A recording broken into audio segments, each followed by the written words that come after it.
Hi, it's Dwyer, gamblersadvisory.com, dwyervip.com. Remember, the opinion you should follow should be your own. Just consider this video to be a second opinion from a complete stranger online.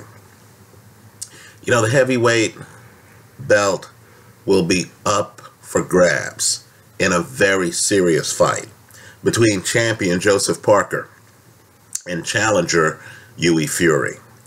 My advice to gamblers, and today is the 22nd of September, right, is to stay on the sidelines. The casino has figured this one out, right? You want to jump in when the odds are in your favor. Here, the casino has practically made this fight even money. In other words, the people at the casino know that when all is said and done, the styles here don't mesh for Joseph Parker, who has more talent than Hughie Fury, right? So right now, as I make this video, Parker is a narrow favorite, a -137. Fury is a +115.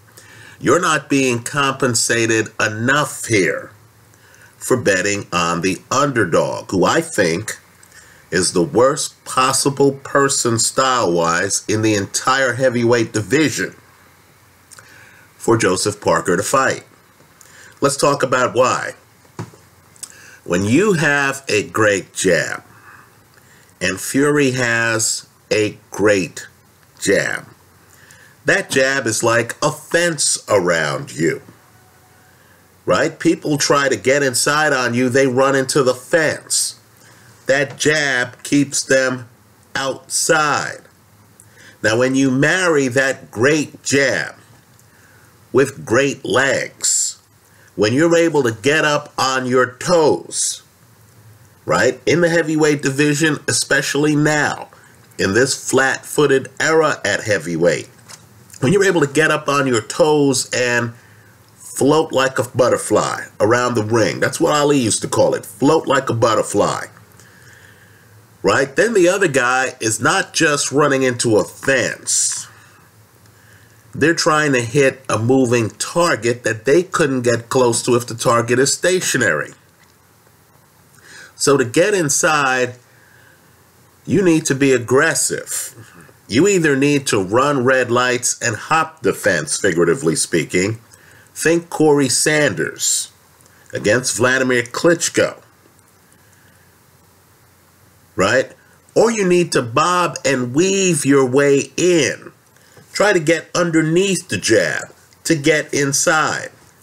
Think Joe Frazier against Muhammad Ali. Think Mike Tyson against Larry Holmes, right? That's the level of jab, by the way, we're talking about when we talk about Hughie Fury. Now, he might not have a big punch other than the jab, but if you can't deal with his plan A, that beautiful jab, you're going to lose the fight. Now, let me say this about Joseph Parker, right? It's kind of paradoxical. You know, in my opinion, in a heavyweight division with Anthony Joshua, Deontay Wilder, Luis Ortiz, Kubrat Pulev, right, just to name some of them, I believe that Parker is probably the best athlete in the division. He really is a freak athlete. You're talking about a guy who just naturally has spectacular power in both hands. You're talking about a guy who, you're watching a Parker fight, he decides to throw a jab, and then you realize he has a great jab himself, right? You don't see it unless he needs it. You see him coming forward and destroying Alexander Dmytrenko, then you see him on his back foot for prolonged periods of time against Carlos Takam. And you realize that this guy's center of gravity allows him to do a lot in the ring. But the problem here is temperament, right? I haven't seen the Joseph Parker fight where he just decides, look, I'm here to trade. This guy's throwing a jab. I'll get hit with some of them. I'm going to come inside and I'm going to rough him up like Corey Sanders did to Klitschko. Right? I just haven't seen that level of aggression in Parker where he shows up thinking this fight's not going 3 rounds against a guy with a great jab. I haven't seen him show a lot of upper body movement to bob and weave like a Joe Frazier, right? To me, the nightmare scenario for Joseph Parker, and I believe with him the problem is temperament, right? The nightmare scenario is the first Ali-Sonny Liston fight. Understand, Fury is a lot like Ali. He's tall, he moves, he has a jab, he has charisma, right? He's using the entire ring. His goal is to embarrass you, have you walk into jabs, have you look like you're in a sandbox. Now, he was fighting one of history's best heavyweights. I know Liston didn't have a long reign, but look at how Liston destroyed Floyd Patterson. I personally believe he would have destroyed Rocky Marciano. Look at Liston's history of beating people like the 1952 Olympic champion, right, when he was an amateur. Just track Liston's career, and you're going to notice that Sonny Liston was practically indestructible, right? He goes up against Ali. As Ali is dancing around the ring, as I suspect Hughie Fury's going to be, Liston is calm. He's not in a rush. He's taking it easy. He's convinced Ali can't hurt him. He's walking around the ring, trying to walk up to Ali. Doesn't cut the ring off. There's no urgency. So you know what ends up happening. Ali builds up a lead. They claim that Liston then had someone load his gloves with liniment that temporarily blinds Ali. But once the liniment gets out of Ali's eyes, we're back to the mismatch. Liston never succeeds in pinning Ali, right? He's just too leisurely. There just isn't the urgency. He doesn't have the foot speed to track down Ali. So Liston decides to give up the heavyweight title on his stool. He doesn't come out for one of the rounds. Ali then wins the heavyweight title. Ali, by the way, is 7-1 underdog. I invite people to look at that film because the sleepwalking Joseph Parker, now keep in mind, immensely talented, but you really see that talent when he's threatened, right? He's not the guy who shows up and who tries to put you on the clock like Mike Tyson did. He's not the guy pushing the issue, right? Rather, he's the guy just relying on his talents, his hand speed, his punch, his athleticism, but he's not forcing the issue. So, guys like Carlos Takam go the distance. He fights for the heavyweight title against Andy Ruiz. He never gets the gearbox out of third gear. You never get the feeling watching that fight that Joseph Parker is trying to make a statement, right? These are the biggest fights of his career. There's no urgency. He's not in a rush, right? Now that works when you're fighting a flat-footed opponent who doesn't want to back up, who's there to be hit. But this Ali style, this Hughie Fury style, you can't do that against this style.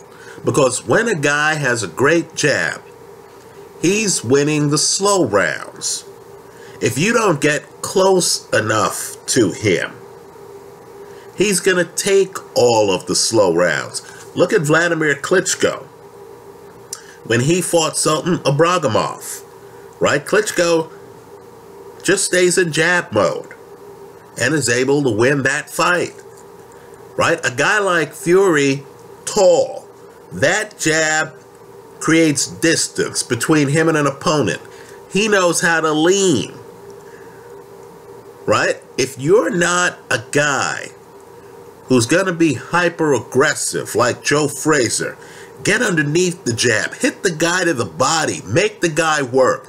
If you're not the Joe Frazier who showed up for the first Ali fight and the Thriller in Manila, if you're not going to force the jabber up on the ropes, if you're not going to try to get inside of that jab and be relentless, you're going to have problems, right? Let me point out that this fight is in Fury's backyard, right? It's in Fury's backyard.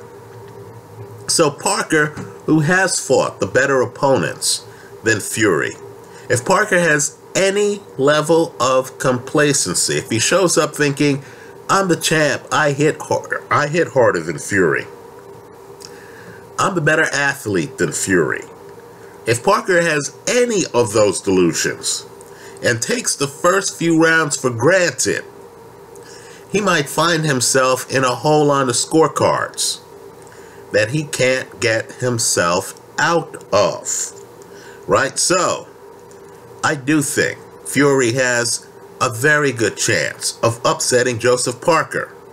But if I'm going to take an underdog in a fight against an unbeaten heavyweight champion who I privately feel is a great athlete, right, who does, ironically enough, have one-punch knockout power. I know Andy Ruiz is going the distance, Razvan Chaganu is going the distance. I'm just telling you that Joseph Parker hits hard, right? When I'm betting against a guy the level of Joseph Parker, right, or a Sonny Liston, I need to get substantially better than the meager plus 115 odds that the casino is offering. So for me, if you're a prop bettor, I don't see Fury winning this fight by knockout, right? I don't. So if you're a prop bettor, Fury by decision would be part of your hedge, right? And Parker by KO would also be part of your hedge, right? Because in my opinion, Joseph Parker might need a knockout to win this fight. Certainly he needs knockdowns. If a boxing match breaks out in this title fight, that would be to Fury's advantage. That's how I see it. Let me hear from you. This, folks, is a competitive fight. Don't believe what you've heard. All you have to do is look at the odds the casino is offering. They're close. These are practically even money odds, right? I think the casino understands that measured, leisurely, non-urgent Joseph Parker is going to have a hard time finding Fury in the ring. That Fury is going to win the slow rounds, right? But I think the book also realizes that Parker with one punch can drop you like he dropped Demetrenko, right? Off a body shot. So this is playing with fire. My suggestion is to stay on the sidelines. If you have to bet on this fight, Fury by decision hedged with Parker by stoppage. That's how I see it. Let me hear from you. I hope you leave your comments in the comment section to this video. Thanks for stopping by.